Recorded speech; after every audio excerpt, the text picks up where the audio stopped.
I can choose the games that had the most impact on me, and they're on that list basically. But there's so many great games that Yeah. I've loved with my whole heart. I'd marry them if it was legal. I don't judge.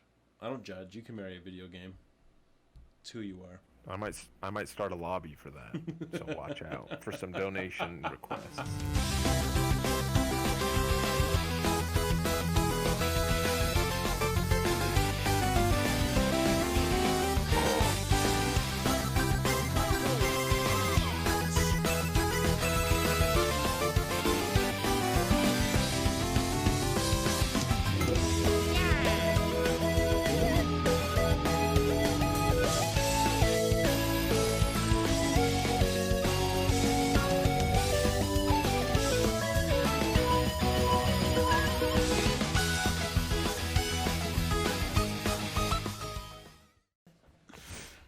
Should we do this thing?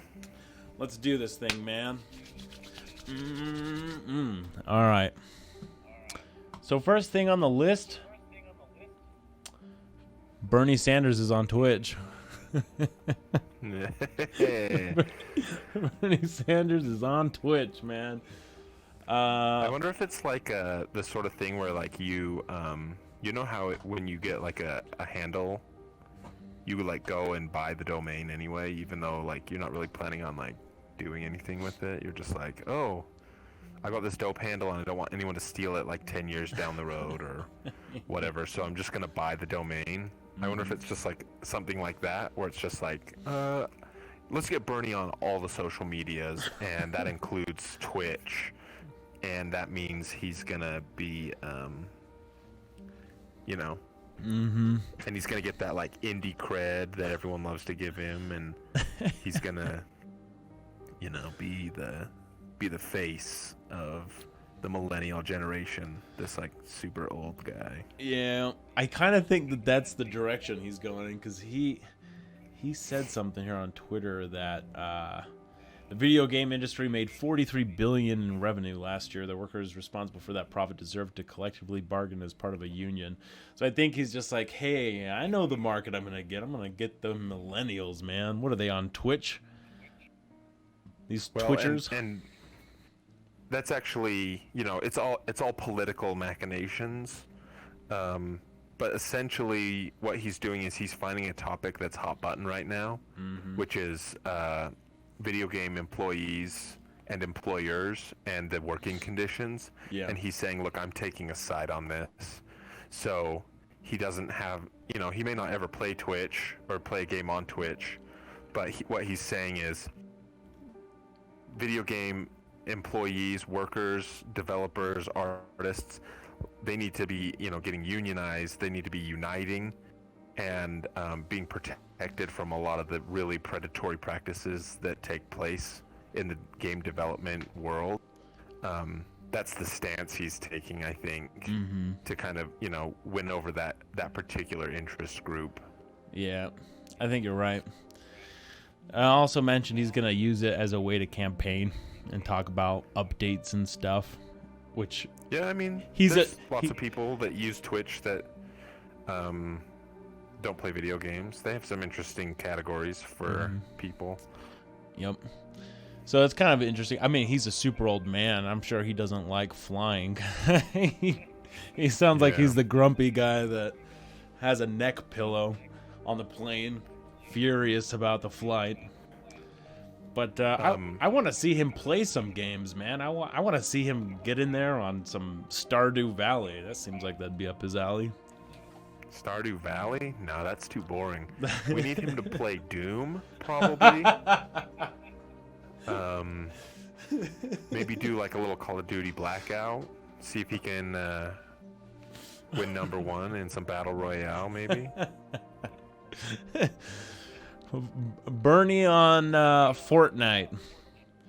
You know, I think there's been some controversy in the past where people have tried to like create a stream persona, and then it turns out somebody else is playing the game, and they're just like the face. They're just talking on camera. So it'd be super funny if it was Bernie, somebody else was playing, and they were like Ace, and so Bernie was winning like chicken dinners on PUBG, but somebody else was playing, and he was just kind of like trying to react in the appropriate manner. I'd laugh at that. I'd watch that. I'd watch that, dude. I would watch Bernie react.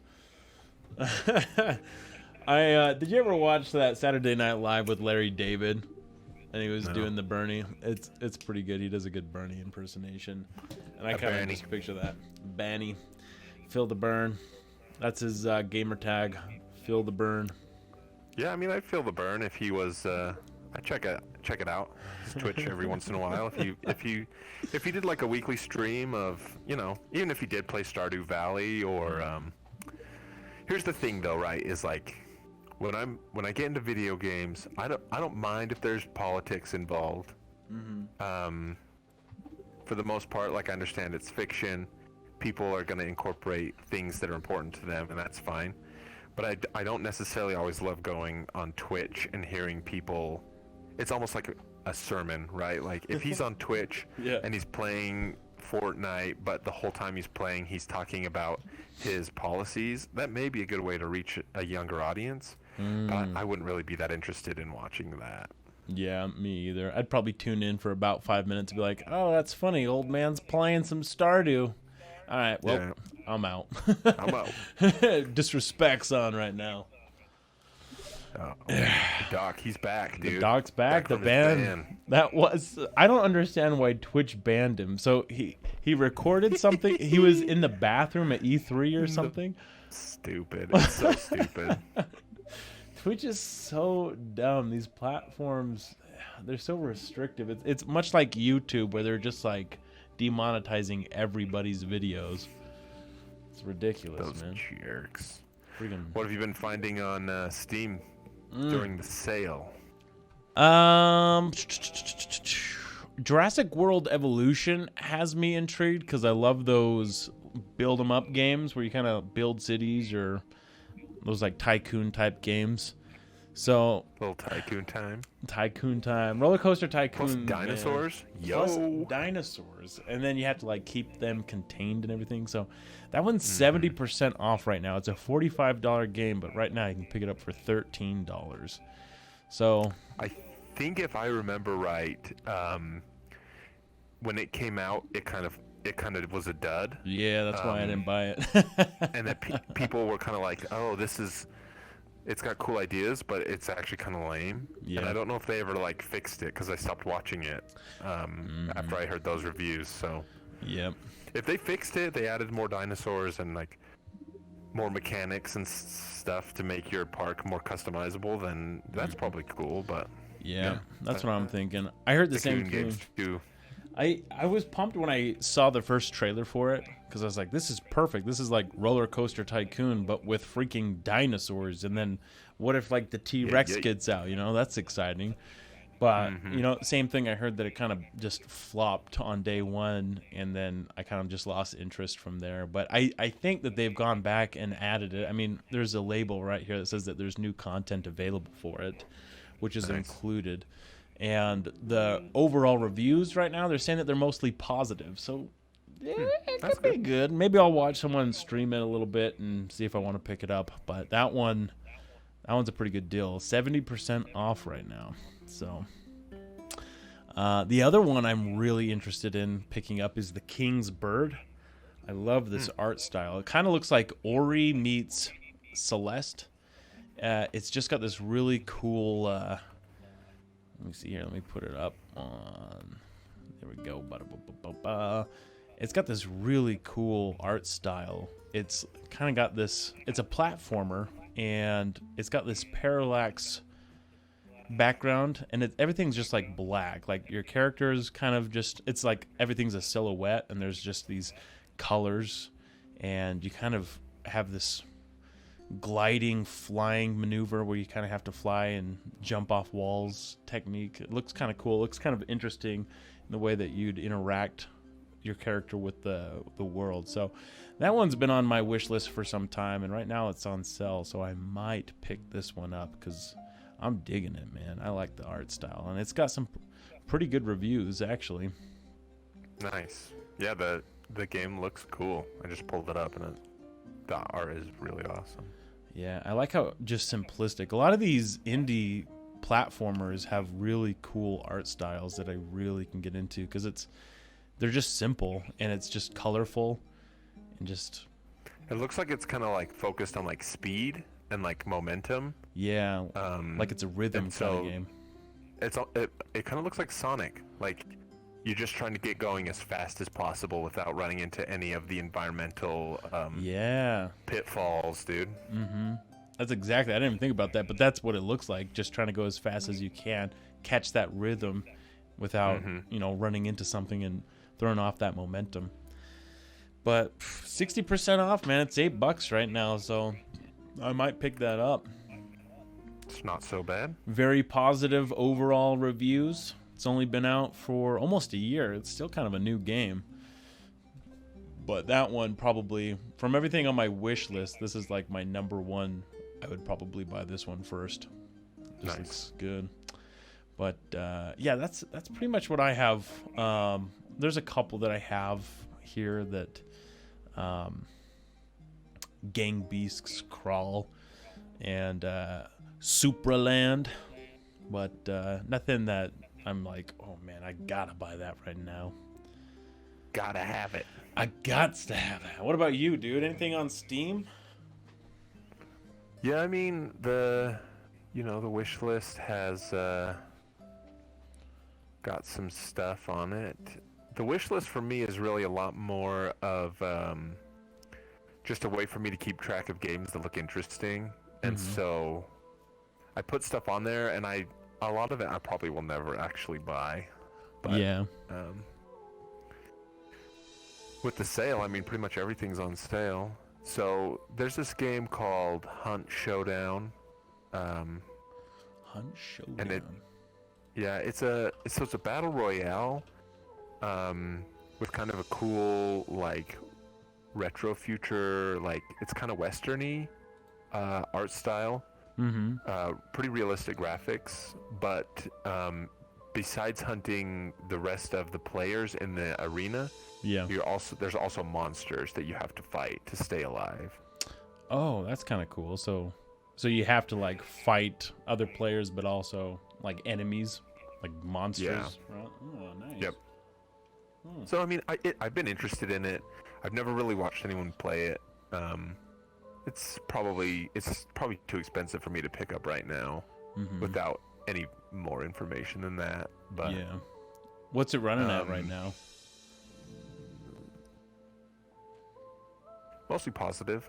Yeah, that's good. That's good. Dang, dude. It's in early access though, so. Oh, okay. So it's relatively new then. Yeah, I think it just came out last year. But then again, like, PUBG was in early access for a long time, so it doesn't necessarily... Fortnite still is. It still says early access on it. It's been out for like 2 years. What season is Fortnite on? I know they're just like starting this summery beach season, but I haven't been keeping up with it anymore, so I don't know what number they're on, but it's got to be like 9 or 10, right? Yeah, it's like 9 or 10 right now. I stopped playing Fortnite a couple of months ago. I kind of just got burnt on it. I played around last week or 2 weeks ago to be like, all right, where are they? And completely felt lost. Like, what did they do to this map? It was so different, which is a good thing, I guess. Like, they're mixing it up, but yeah, it's like 9 or 10 right now. Or 14 or 18. Hey, tell me this. So much. I can't understand the way video games do their seasons. It's like every quarter there's like 4 seasons in a year. Is that how it is? I think every publisher is different. Like, I think they can all decide how they want to do it. Yeah. Really, like, seasons is mostly probably just kind of like a marketing ploy to, get people to play the game. Every season you say, hey, this is a season. It has progression. If you don't do the progression, you don't get the cool items and loot. Right. And then you wish you had it later. So don't miss out on it and play it now. And then next season it's the same thing over and over again. And so I think the developers can just kind of decide how often and how regular they want their seasons to be. Huh. Yeah, I don't. I'm not a It probably fan. started too with like selling season passes, which isn't as much of a thing as like a battle pass now. But Yeah. yeah, it used to be like you buy the season pass to Call of Duty, and you get a few maps and some like new weapons and stuff. But Yeah. I don't like the way that video games do that. The whole season thing. It just seems ridiculous to me. It's just like, we're on season 15, and you're like, your game's been out for 2 years. How are you on season 15, man? yeah, It's kind of ridiculous. But yeah, they're just all kind of trying to find ways to sell their products, and it definitely works for people to have that extra pull. yeah. Yeah. Freaking, yeah. Well, talking about pull, man, Atari VCS. Have you been following the new Atari console at all? It looks really awesome, like aesthetically. Yeah. I like the look of the thing with that walnut on the front. It's just like one of them old-fashioned station wagons with the wood panel on the side. Ooh, that's That's the good wood right there, that's dude. the good wood. What I don't get is from the website, it talks about the vault with over 100 home and arcade classics, Oh yeah. as well as Atari World, which I don't know if that's just the games, more games for Linux, or if that's the operating system. Yeah. But then, does it play modern games as well? It says it can, install any operating system. So does that mean you can boot, like install Windows and then play, a brand new PC game when it launches on the Atari? Is that what they're saying? Because they don't actually say that, but it's something like that. Yeah, right? it's like implied. It's really kind of confusing. So I've been following this story for probably a year by now, and I'm still kind of confused as to what to expect, because at first it sounded like it was just going to be its own operating system built on Linux, but now it kind of sounds like they've changed it a little bit. I know they've delayed the launch of it because they wanted to pump it up with better specs, which is always great. I mean, come out with the best, most powerful console that you can, especially when you're like trying to get back in the game. But I don't know. It's still kind of vague to me. But it just sounds like it's a Steam box. Like Atari is just like, let's make our own Steam box. We'll make it look really pretty, really retro, and then we'll throw on our old classic collection on there. But you can buy newer games even. So hopefully, I mean, it would be cool if you could put on different operating systems and buy. I mean, what if you could put Xbox Game Pass on there and play Halo Infinite on the Atari? Yeah, I mean, I don't know. I feel like it's a bit pricey to just basically be an Atari emulator. Yeah. Yep. So if it's gonna just have 100 Atari classics on it, and then whatever you can play on your PC, it's kind of the same thing as Stadia, where it's like, well, I get that it's got some cool new features, but why would I not just buy my game on PC and stream it that way? Yeah, exactly, right? Because, I mean, PC you already have, it's there. Why not just play it on your computer? So that's kind of where I'm feeling. I think it would be cool to have one just because I love the way it looks. And that's the thing that's like selling me the most on it is just the design. I love how cool it looks. But I feel the same way. It just kind of sounds like they're wrapping up an emulator in a pretty box, and and that's what it comes with. So I don't know. It's really $389. It's got hefty specs. So I would guess that they're gonna be targeting potentially playing more advanced games on it, but they just don't really indicate to me that it would be worth paying $350 to have AMD, graphics processors, when I already have one in my computer, and I probably won't play 100 Atari home and arcade classics. Yeah. And the thing is, that's the same problem I have with the Steam sale. It's like, oh, I got a lot of things in my wish list, but I already got a lot of things that I've bought that I've never played, so I gotta beat those first. Yeah. Mm-hmm. Yep. I kind of feel the same way. I hope I would really like to see third-party support, and I think that would really give it a leg up if they can get some pretty good third parties on there besides the classics and just being a fancy Steam box. It could be unique, but yeah, they are going to need something like first-party content on there that's really going to drive the console sales, because I think that's the thing that sells consoles more than anything today is those first-party games. Can Atari make dope games again 50 years later? Have they made any dope games? Like, what kind of things has Atari been up to? Lately, I don't even know, man. They made Alien Isolation. No, that's Sega, I think. Yeah, that's Sega. Okay. I don't know what Atari's been making, and I'm not going to look it up. Yeah, I'm not really going to look it up either. Call me that haterade or whatever. Hater Gator. It looks cool. It looks fancy. I think I'm just going to wait to see what it's going to come. I mean, it's going to start shipping March 2020 at an almost $400 price tag. I mean, a Switch is cheaper than that. So, it'll be interesting to see. I always struggle with new consoles, even when they have games I want. So this one, I'm just like, I don't know. It's just, it's cool. It looks cool, but I'm not seeing that it's gonna be worth the value to me to just have like a cool looking piece of hardware on my shelf. Yeah. Basically, that's like all my old phones, right? Like they all were. Basically, I bought every phone because I was like, oh, this one looks cool, and then a few years later, it's like, this one's garbage. On to the next one. And then they just sit around useless, basically. Speaking of cell phones, can I tell you something that just made me absolutely angry today? Go. So, a week ago, I ordered the Pixel 3a XL. Yeah. And I was like, all right, because I had my Pixel for 2.5 years, best phone I've ever had.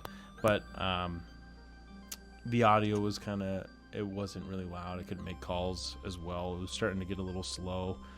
I had a bunch of problems because it was just old. But that was the first phone I bought without having to like jump to the next upgrade because it just died. My iPhone and my Galaxy batteries were shot before the year mark, and I freaking had to get a new phone. I bought the Pixel 3a. I got that, had it shipped. I've had it for 5 days now. And today, it slipped out of my pocket and shattered the entire screen. My Pixel did the exact same thing. That's right. Yours did too, dude. I'm furious, man. I was like, my brand new phone I've never cracked a screen, ever. And this is just like a spider web across my whole screen. So I'm like, great. It's not that cheap to fix either, so mine's just like still broken. Oh, yeah. I had to fill out an insurance claim today. Oh, yeah, man. To get that all replaced. It's going to be like $20, which isn't too bad, but... Yeah, it's not bad. Now, no one on my plan can use the insurance until next year, so fingers crossed no one else breaks their phone for 6 months. Suckers. So I guess, Bungie talked about how they're going to change their microtransactions at the next launch for Destiny 2, and that's pretty cool, I guess. There's always been like a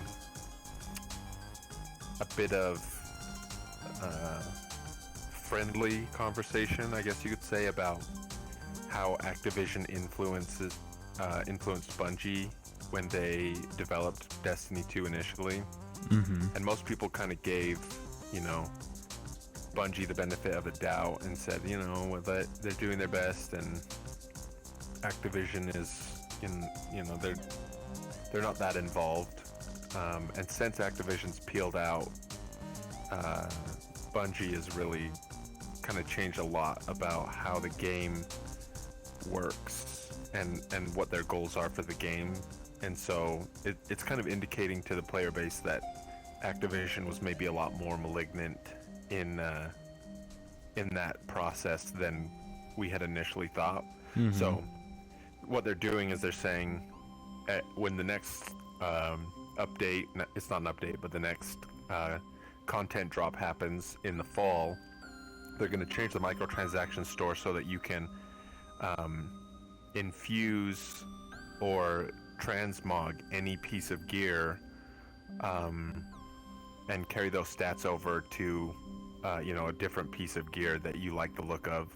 Right now, you may have a piece of armor that looks awesome but has bad stats. Yeah. And it's basically useless, and they're going to change that, which is really nice. Yeah. To make it a lot more friendly for people to personalize their characters and make the things that you buy at the store more long lasting. That's always been, kind of my issue is like, if I buy something from a microtransaction store, I want it to stick around with me for a while. In a game like Destiny, there are always, new updates and the metas change and things like that make it so that those things may not be as good later on. Yeah. They're all cosmetic, but they affect the weapons I like to use. Mm-hmm. So this will be a cool system, and they're changing the way that in-game currency works as well to be a little bit more user-friendly as well. So good on them. Yeah, that's cool. So do you think it was like Activision's fault that they were being sucky with the whole progression system? Now that they're kind of free with it, they can kind of be a little bit more free in the way that they handle. I mean, I'll say yes. I don't know, but it based on Activision's track record and the way that they've handled other games, I think it's very likely that things like progression were throttled. Things like there was a few controversies really early on with Destiny 2 where people found out that their ability to earn in-game loot boxes was hampered after they reached a certain level with their character. But it was a hidden system, and I think there are systems like that are in play across Activision's game library. And so it would lead me to believe that that's possibly, partly their influence, but I can't say for sure, and I don't necessarily want to say that Bungie's hands are completely clean.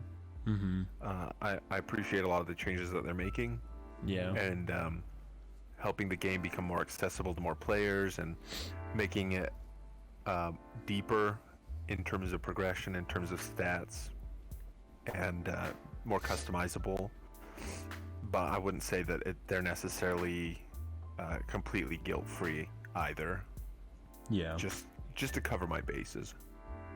I like that. I can get down with that. Is Bungie doing the new Halo? No. Who's doing that? Do you know what studio's doing Halo Infinite? Well, when Bungie finished their Halo games with Halo Reach, they Microsoft owned the license.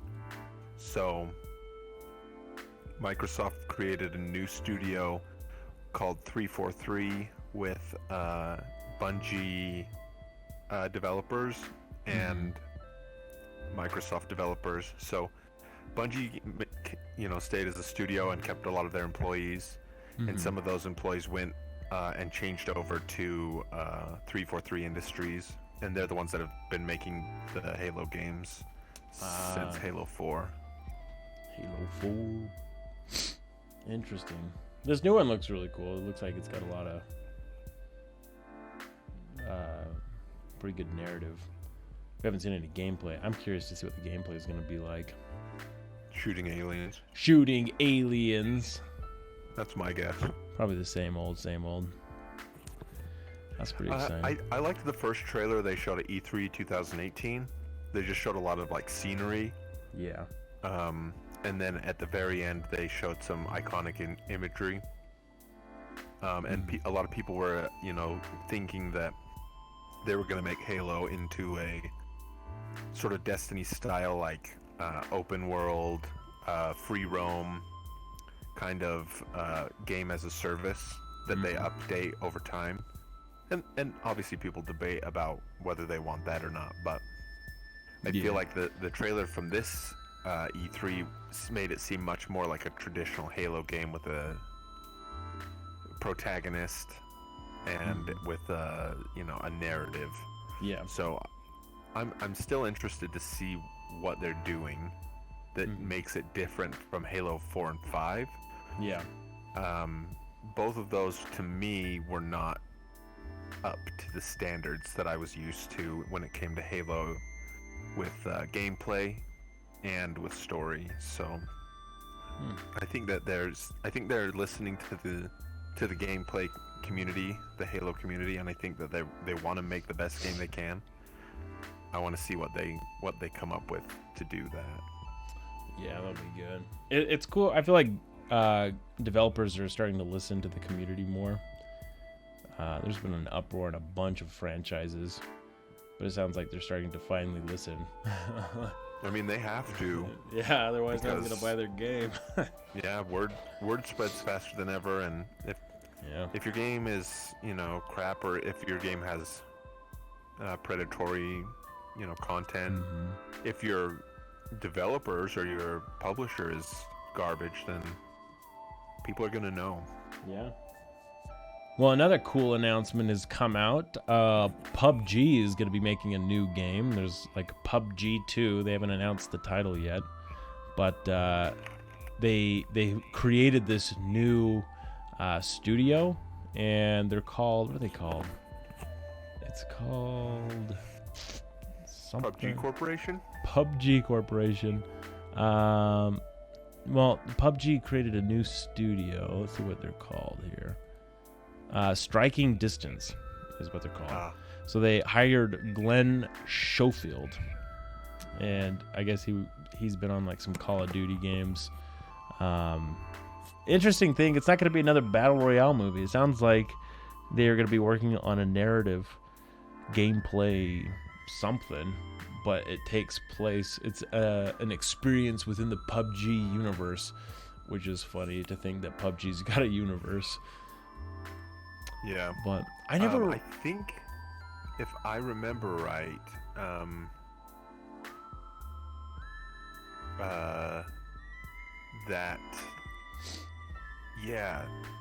earlier this year, the guy who created PUBG, Player Unknown. Yeah. He left PUBG.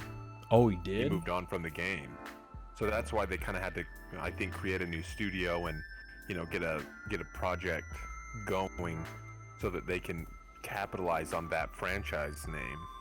Yeah. Dang, I didn't know that. I haven't really followed much of PUBG. I only played PUBG a couple of times, and I never got into the game. I didn't like. I don't know. It's kind of buggy. Every time I played it, it was really slow, really laggy. I didn't really like it. Yeah. I mean, it's definitely one of those, it was a mod first. Yeah. And then, got built out into a game that, like I said before, was in early access, basically. Yeah. Its whole life cycle, but... Yeah. I think of all the Battle Royale games, one that could compete against Fortnite the most, I think would have been PUBG. I mean, they were there way before. And they had a huge following, but I felt they just coasted with the game. Yeah, definitely. It's cool. I mean, I think it's a cool story. A guy creates a mod for Arma. It gets really popular. It gets built out as an early access game.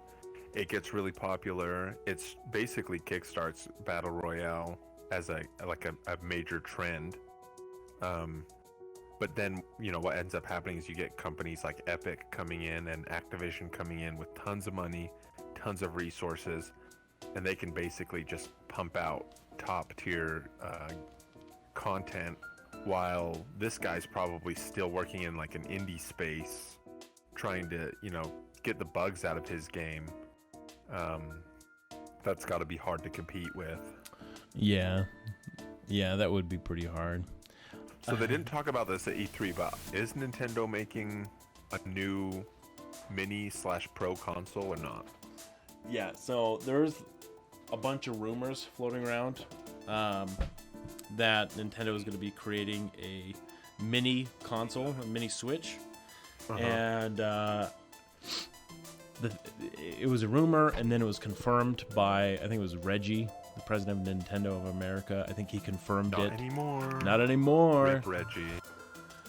Anyways, he confirmed that, yeah, they are indeed coming out with a Switch Mini, and he also said that there's going to be a Switch Pro, and I was surprised that they didn't mention anything about it at E3, because they said, at least for the Mini, it's supposed to be released this year in 2019. So there's only 6 months left this year. Not even 6. It's almost July. We got like 5 months left, and we don't even know what to expect with the Mini. So, and I don't even know if they're gonna have the Pro that will launch side by side. But I was hoping, and a lot of people thought, on the Reddit discussion board, that they were gonna release some information regarding the Mini and the Pro. And I think they're going to be having a direct. They usually do like a quarterly or every other month direct, so they might be saving that. Maybe they just didn't have enough to show, or a good enough presentation to entice people to purchase one. So my bet is that probably in the fall we'll get a direct, and they'll release, prototype or what it's going to look like, the price point, and its release date. I betcha it's going to be a Black Friday release. And that's going to be like their big thing, like buy the Switch Mini and get the new Pokemon game. I think that that's going to be their huge marketing strategy for the holiday season. Because Pokemon's supposed to be like the big game that everyone's going to be buying at the end of this year. And since they're no longer supporting the 3DS, I think that the Mini is supposed to replace the 3DS, and you can get this instead. So that would be my bet. The Pro console, I'm curious to see what's going down with that Pro console, because they said it's not going to be as powerful as the Xbox One X or the PlayStation 4 Pro, which is a shame because those consoles are already almost outdated. We got some Scarlet footage at E3, and we got a little bit of footage of the PlayStation 5, and those specs already blow away the Pro specs, so Nintendo's like way behind. And I don't know if they're just worried about cost. They don't want to put a lot of hardware in there because maybe the price point would turn people away from purchasing one.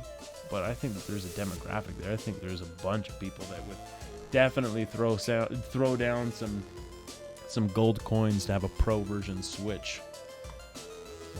Yeah, and I would like to see what a Switch Mini would be like, if that would be more like a 3DS kind of size, or if it's like, maybe like not detachable handles, or I just can't really wrap my brain around what would be mini about the Switch, which is already quite small. Yeah, that's what I can't figure out either. I feel like the hardware is going to be the same, just because the hardware of the Switch is already 2 years old, and those components that they're using can't be that expensive anymore. So part of me thinks it's just going to be the same hardware, but like you said, are they going to have detachable controller parts? Is it going to be a smaller screen or something? I don't know.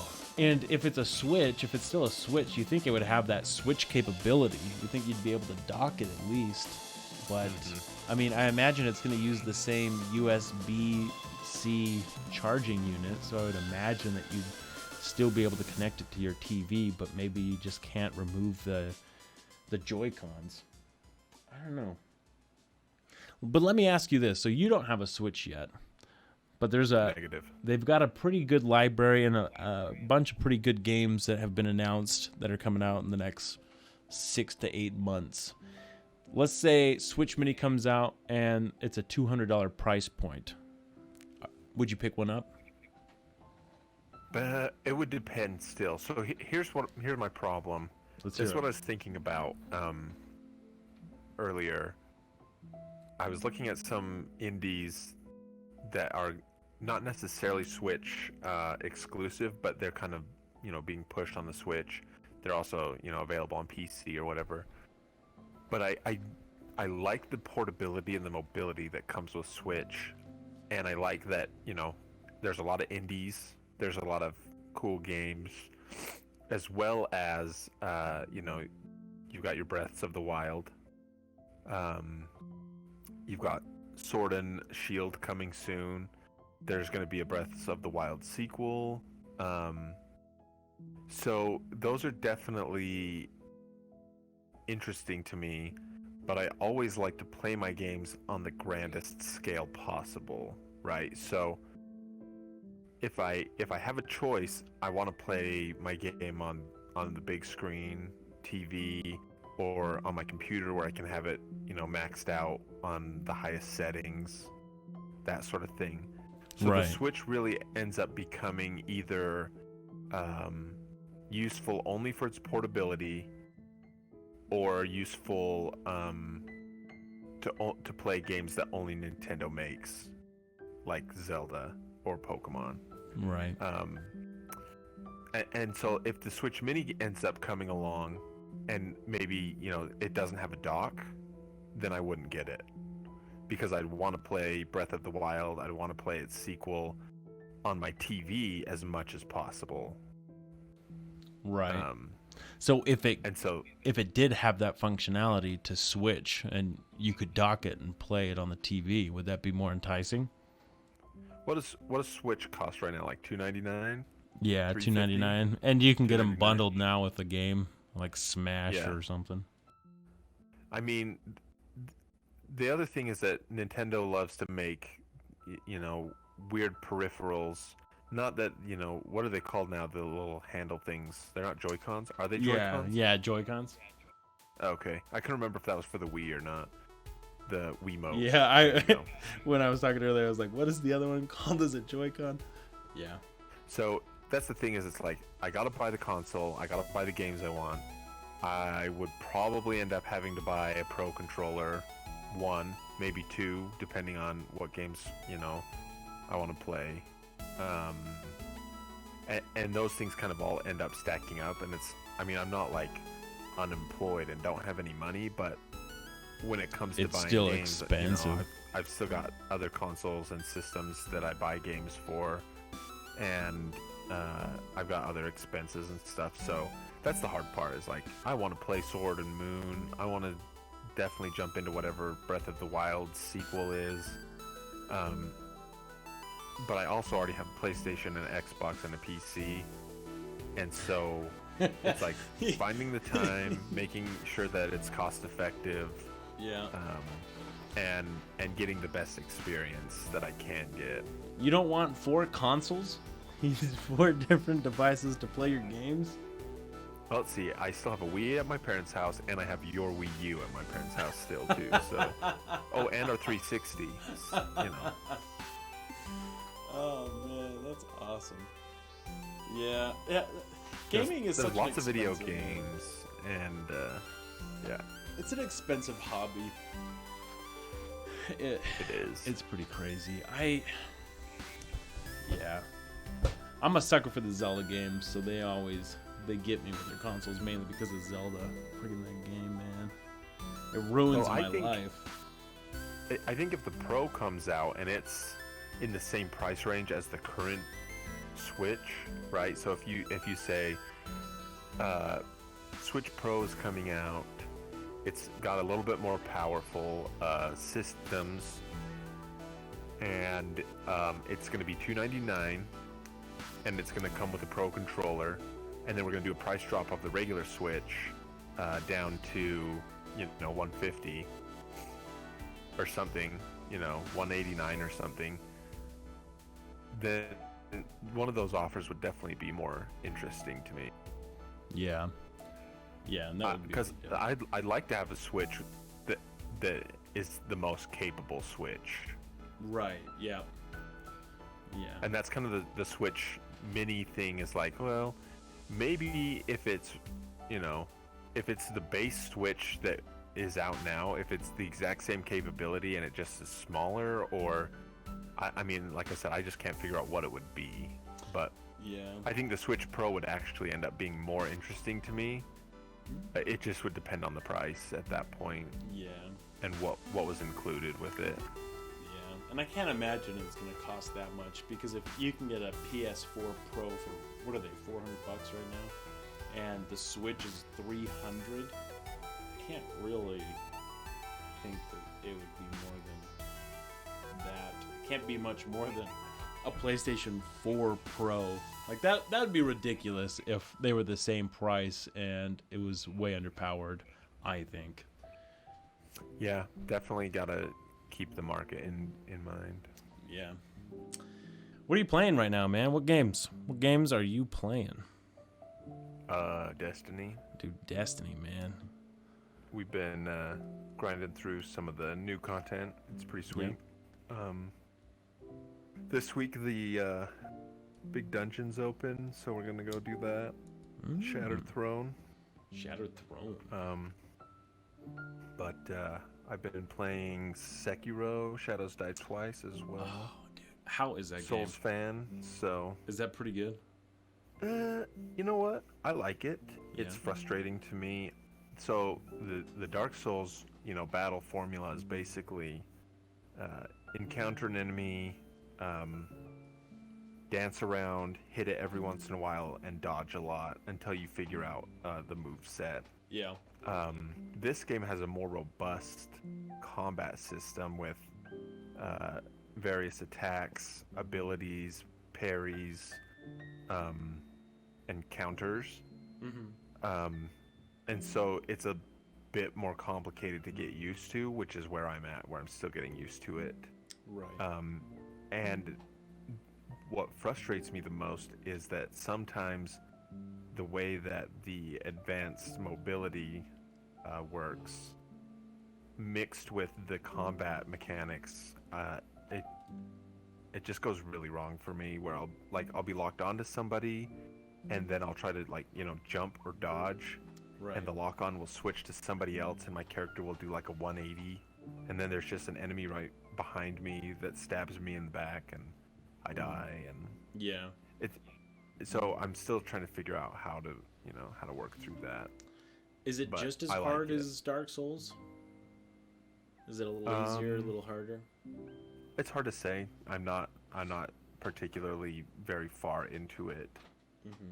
As I definitely am not as far as I've been in Dark Souls games in the past. Yeah. So what it does differently is it has still main bosses, which are a mainstay of the game type, but it also has a lot of mini bosses.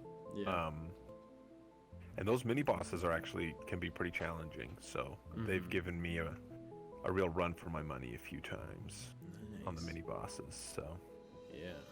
I've been intrigued with this game. I've been keeping my eyes on it. It's actually on sale at Steam Summer Sale right now. It's like $47.99 right now. It's 20% off. So yeah, I've got a couple friends who've played it and they like it. I don't know if they've beaten it, but they really enjoyed it. I've watched some game reviews on it and it seems promising. I haven't been in a Dark Souls game though. I started Bloodborne.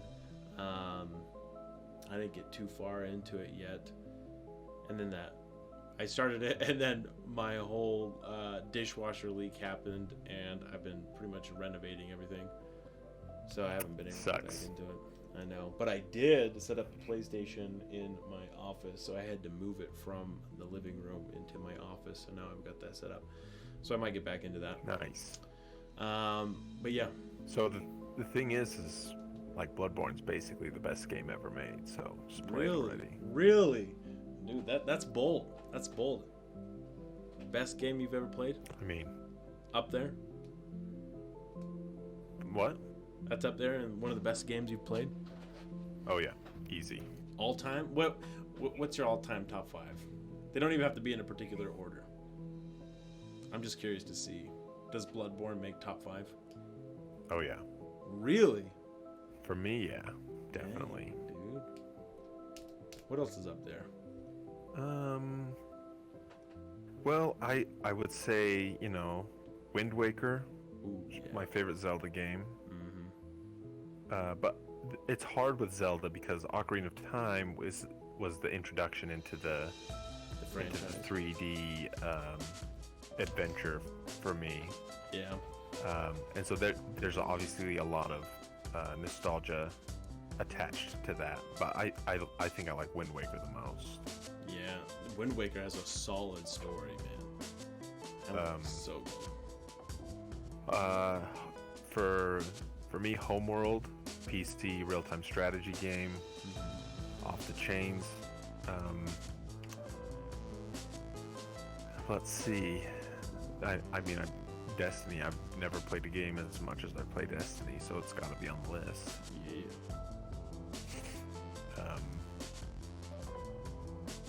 How many is that? Is that 5?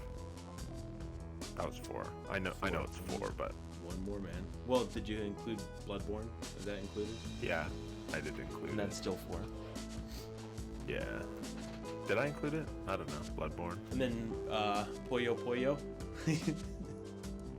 Yeah, and then Overcooked is my last favorite one.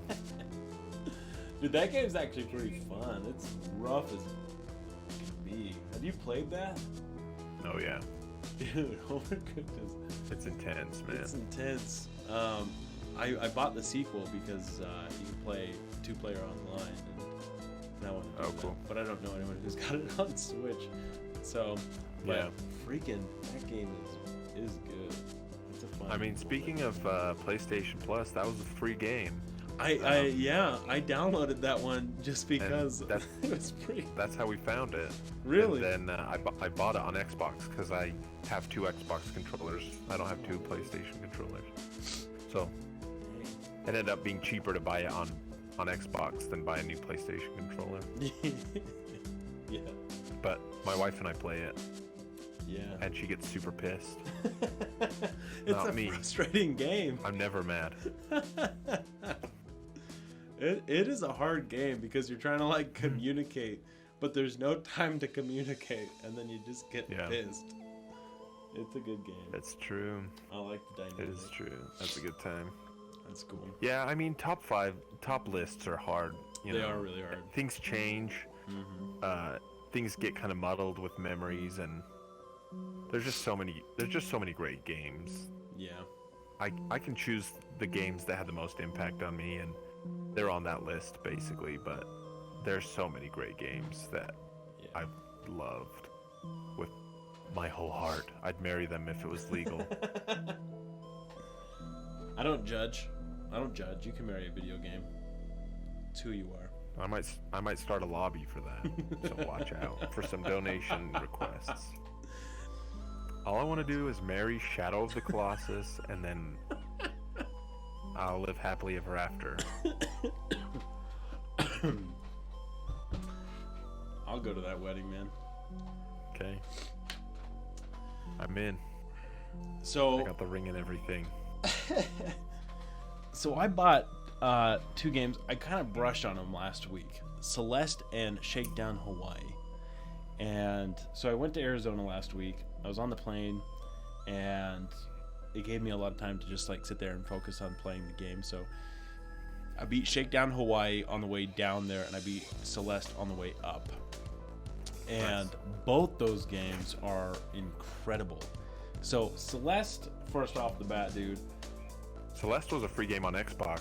Oh, dude, did you Just get saying. it? Did you get Yeah. it? Have you played I it? did get it. I played like the first couple of boards. I'm not very far on it. You should revisit that game and play it because it is just incredible. I didn't really, it wasn't something that was on my list or on my radar. I've heard people just rave about it and say that it's a really good game. And but it was on sale on the Switch eShop, so I picked it up for it was just a little over $10. I was like, yeah, $10, I'll get it. And I played it, and it starts off, and you're like, okay, cool. So I've got this dash move, and then it just hits you, dude. It's a really fun game where you just have to be precise with your movements. There's a little bit of puzzle solving on how to reach certain places, and you're limited to one jump. And later on, you upgrade and you get 2 jumps and stuff, but you have to like think very clearly what move you're gonna take. And some levels are super hard. Like there are some where I just died over 500 times. It's embarrassing to admit, but it's so tricky, and you have to be like so precise with your timing, with your movement, your accuracy. And but that's just the gameplay. Like the soundtrack is incredible. I've been listening to it on Google Play today. Found that it was on there, and I just been listening to it, and it's such a jam. And just all around, the story is really cool. It's really unique because it's just about this girl who she's kind of self-doubting, has some problems with herself that she wants to try and figure out, and so she wants to do something hard to prove to herself that she can do hard things. And it's really cool because you just see her go through all of these panic attacks and anxiety and just everything, and people throughout the game are telling her she can't do this, and so they're just the biggest jerks. But it's really rewarding. Like there's a good story, good tunes, good level design, tight level design. There isn't any part of the game where you're just like, well, they're just throwing this in here to throw it in there. So huge fan. I just beat it. I'm actually going back and trying to get some of the parts to unlock the bonus level. Bonus. But you should play that. You should install it on your Xbox and give it a go this week because it's a good time. Shakedown Hawaii, man. Such an underrated game. Nobody's talking about it. Everyone should play it. It is such a funny game. It has just great charm, great humor. It's everything I've wanted in this type of a game. Just this really gritty, lighthearted, dark sense of humor game where you can run down people, get a flamethrower, set the city on fire, and cops and stuff, and just shoot random people, and you have all these ridiculous missions, and the dialogue is just so wacko. It's not like Undertale kind of dialogue, but it's kind of in the same direction. So it's a hoot. I really like it. It's only like a 6-hour game, and I've almost beat all of the side missions and everything, but it's one that is just fun to get in a car and then just drive around and see how many cop cars you can get to follow you and how fast you can kill them all or outrun them. So, and last week you were talking about Hollow Knight. I never beat it. It's ace, man. Dude, ace. I bought it a long time ago, maybe September last year, and I've been on and off, and then I was like, I don't even know where I am in this game because I had purchased like 3 or 4 games at the same time. Huge mistake. Never got around to it. Got sidetracked. And last week you were talking about it. I was like, dude, I got to get back in Hollow Knight. So when I finished Celeste on the plane, I was like, dude, I'm just going to start a fresh instance of Hollow Knight. Get in there, see what it's all about. And so far, it's pretty good, man. It's pretty good. Yeah. I really like it. Really good. That style of gameplay, man. You haven't beat it yet? No. How far are you? I'm still working my way through it. I'm pretty far. I mean, I've played a good number of hours on Hollow Knight. Probably like getting close to 30 hours. Probably like close to 25, 30 hours. Jeez, dude. Dang, that's a pretty meaty game. I haven't fought. I know I've fought some big bosses. I'm on a big boss right now. Yeah.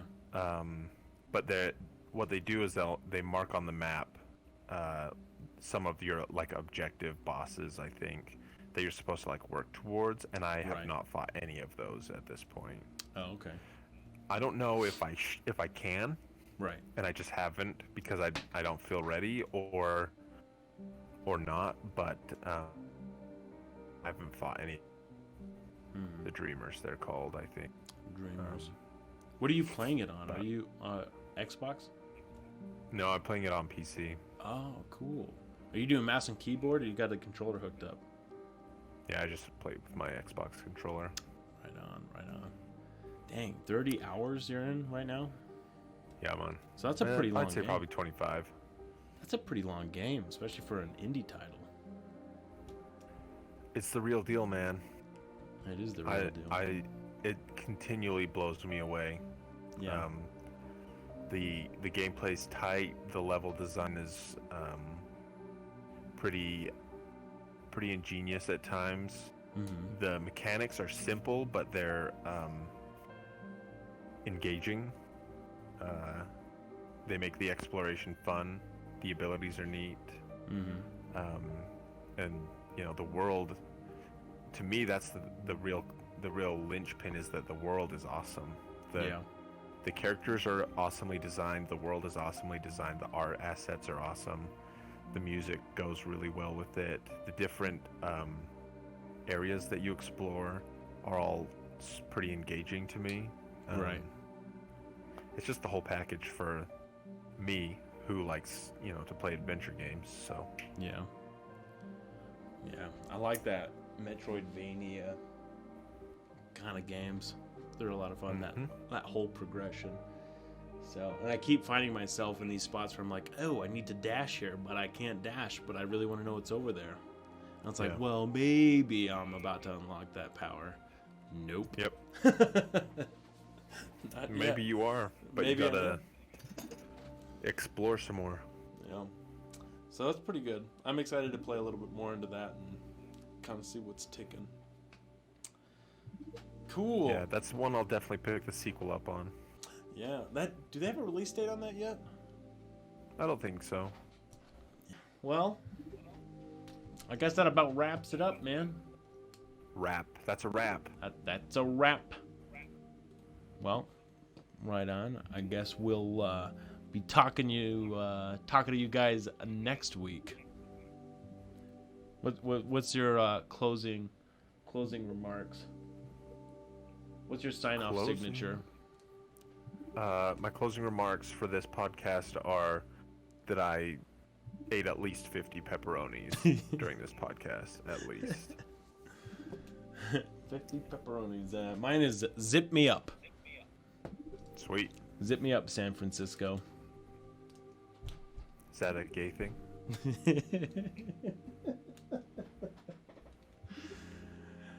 Thank you, everybody, for tuning in this week. Don't forget to subscribe and join us for next week's episode.